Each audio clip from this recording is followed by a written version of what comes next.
सामाजिक प्रक्रियाएं के अंतर्गत सबसे पहला टॉपिक आता है सामाजिक अंतःक्रिया क्या है। देखिए, मैंने आपको पहले ही बता चुका हूँ कि मनुष्य का स्वभाव ही है कि वह सामाजिक प्राणी है।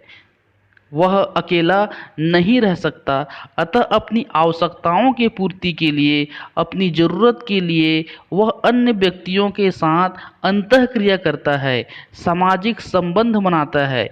इसी को क्या बोलते हैं? अंतःक्रिया कहते हैं। और यही जब अंतःक्रिया सामाजिक स्तर पर होती है तो इसे हम सामाजिक अंतःक्रिया कहते हैं। इसमें खास बात यह होती है कि जब दो या दो से अधिक व्यक्ति भाषाओं या संकेतों के माध्यम से भावनाओं का आदान प्रदान करते हों, तब अंतःक्रिया होती है। यदि परिभाषा के रूप में देखें तो सामाजिक अंतःक्रिया वह प्रक्रिया है जिसके द्वारा दो या दो से अधिक व्यक्तियों में अर्थपूर्ण संपर्क स्थापित होता है और वे एक दूसरे को कम या अधिक मात्रा में प्रभावित करते हैं। यही है सामाजिक अंतःक्रिया। क्लियर है?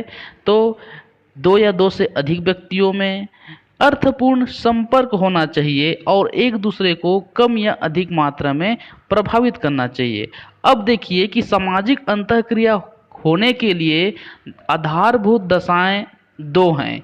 पहला, संपर्क होना चाहिए दो या दो से अधिक व्यक्तियों के मध्य, और दूसरा क्या होना चाहिए? संचार होना चाहिए, जागरूकता होना चाहिए। क्लियर है? तो पहला क्या होना चाहिए? संपर्क होना चाहिए। यदि दो या दो से अधिक व्यक्ति हैं तो उनके बीच पहला संपर्क होना चाहिए और दूसरा होना चाहिए इन दोनों के कनेक्ट करने के लिए संचार होना चाहिए।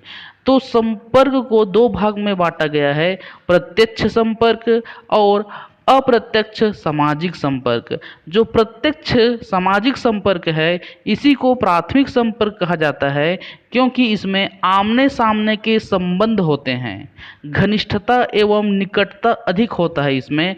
जैसे एक परिवार में जो संपर्क होता है वह प्रत्यक्ष संपर्क है। अतः सामाजिक यह जो है सामाजिक अंतःक्रिया के अंतर्गत प्रत्यक्ष संपर्क में आता है, क्योंकि परिवार के सदस्य में घनिष्ठता का संबंध होता है, आमने सामने का संबंध होता है। या देखा जाए तो जो क्रीड़ा समूह हैं या नातेदारी है जिसमें आमने सामने का संपर्क हो, ठीक है, या आपके जो पड़ोसी हैं, ठीक, या आपके जो विद्यालय के मित्र हैं, क्लासमेट्स हैं, जिसमें आमने सामने का संपर्क होना चाहिए, प्रत्यक्ष संपर्क कहलाता है। वही नाम से स्पष्ट है। अप्रत्यक्ष संपर्क मतलब क्या होगा? इसको द्वितीयक संपर्क भी कहते हैं या अवैयक्तिक संपर्क भी कहते हैं, जहां आमने सामने का संपर्क नहीं होता बल्कि पत्र, टेलीफोन, संचार के माध्यम से संपर्क होते हैं। जैसे मेरा आपके द्वारा संपर्क हो रहा है तो हम मेरा और आपका क्या है? अप्रत्यक्ष संपर्क है। ठीक, इसी को अप्रत्यक्ष सामाजिक संपर्क कहेंगे। दूसरा पॉइंट आता है, पहला संपर्क हो गया। संपर्क दो प्रकार से हो सकते हैं, प्रत्यक्ष या अप्रत्यक्ष। दूसरा आता है जागरूकता या संचार, कि जब दो व्यक्ति मिलेंगे तो अपनी भावनाओं का आदान प्रदान करने के लिए, अपने विचार, उद्देश्य और विश्वासों का आदान प्रदान करने के लिए संचार का माध्यम होना चाहिए।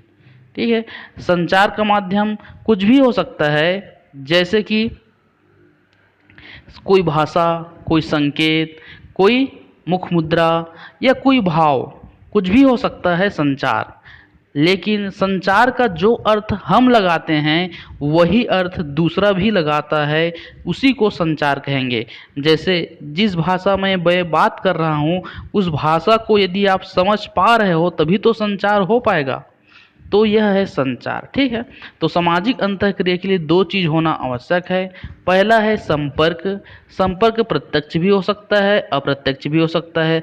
और दूसरा आता है संचार, कि अपनी बातों को आदान प्रदान कर सकें, इसके लिए संचार होना चाहिए। एग्जाम्पल के लिए मेरा और आपका संचार का माध्यम क्या है? इंटरनेट। क्लियर है?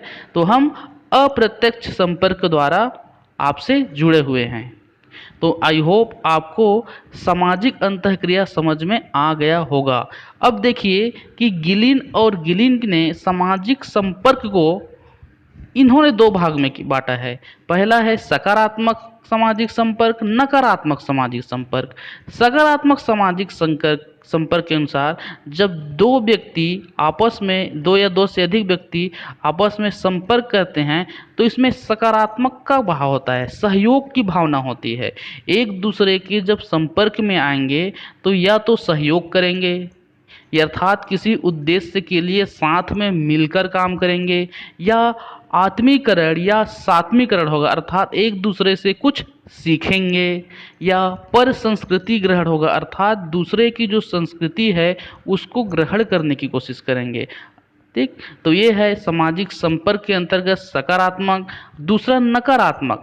नकारात्मक भाव के अंतर्गत क्या होता है कि जब दो व्यक्ति आपस में संपर्क में आते हैं तो एक दूसरे में क्या होगा, या तो संघर्ष की भावना होगा, अर्थात दूसरे को नीचा दिखाकर अपने को ऊंचा सिद्ध करने की होड़ होगी, या प्रतिस्पर्धा होगा, अर्थात दूसरे से आगे बढ़ने की इसमें प्रतिस्पर्धा होगी।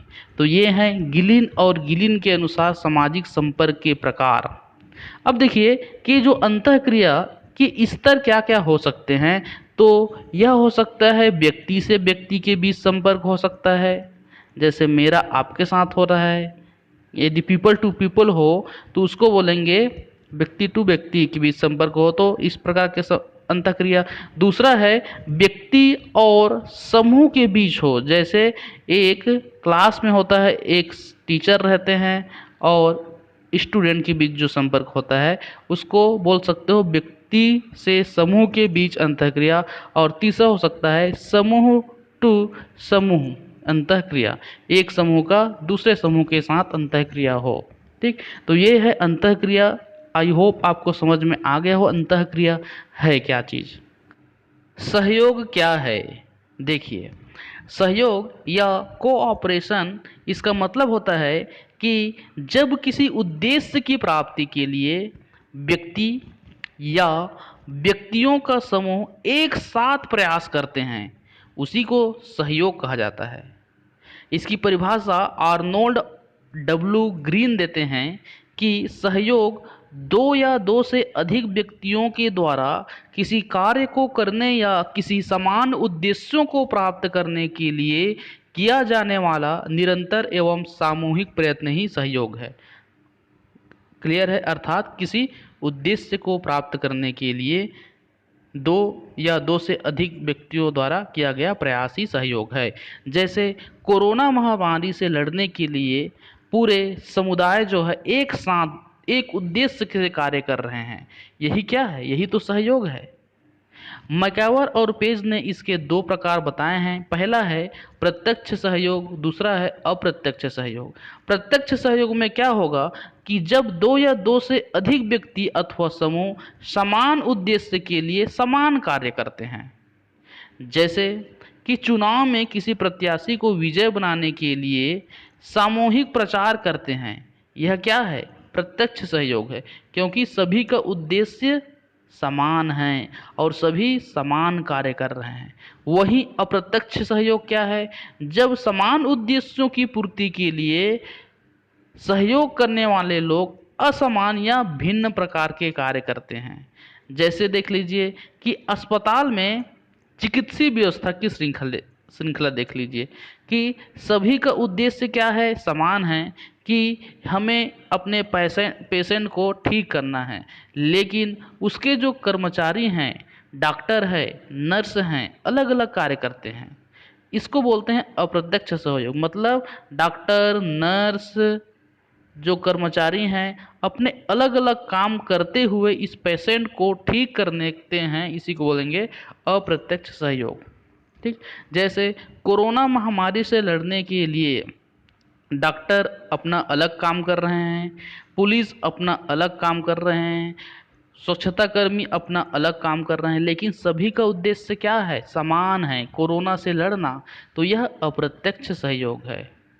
लेकिन जब समान कार्य करें, समान उद्देश्य हो, उसको बोलेंगे प्रत्यक्ष सहयोग। तो ये आपका सहयोग के प्रकार हैं। सहयोग की विशेषताएं क्या हैं कि दो या दो से अधिक व्यक्तियों को समूह होना चाहिए, दोनों में सामान्य उद्देश्य होना चाहिए, इसमें हम की भावना होना चाहिए, एक दूसरे के प्रति जागरूक होना चाहिए, चेतन की प्रक्रिया है, इसमें जागरूकता रहती है, दूसरे के प्रति भी सार्वभौमिकता है इसमें, ठीक है। महत्व या इसके लाभ बोलिए तो समाजीकरण और व्यक्तित्व के विकास में महत्वपूर्ण योगदान है, क्योंकि सहयोग के द्वारा हमें सीखने को मिलता है, अर्थात यह सामाजिकरण एवं व्यक्तित्व विकास का साधन है। समूह कल्याण में वृद्धि होती है, क्योंकि यदि हम सहयोग करें तो इसमें हम की भावना, समूह कल्याण की भावना दृष्टिकोण होगी। और ठीक है, तीसरा है श्रम विभाजन। सहयोग में श्रम विभाजन का महत्वपूर्ण स्थान है, शांति की स्थापना होती है, सामाजिक एकता व दृढ़ता बनी रहती है और राष्ट्र की प्रगति होती है। जैसे कोरोना महामारी से लड़ने में सहयोग एक बहुत ही अच्छा अस्त्र है। यदि हम सभी कम्युनिटी, सभी कर्मचारी, सभी जो अधिकारी या सभी लोग सहयोग की भावना से इस कोरोना महामारी से हम लड़ सकते हैं। तो ये है सहयोग का इम्पोर्टेंस। आई होप आपको समझ में आया होगा।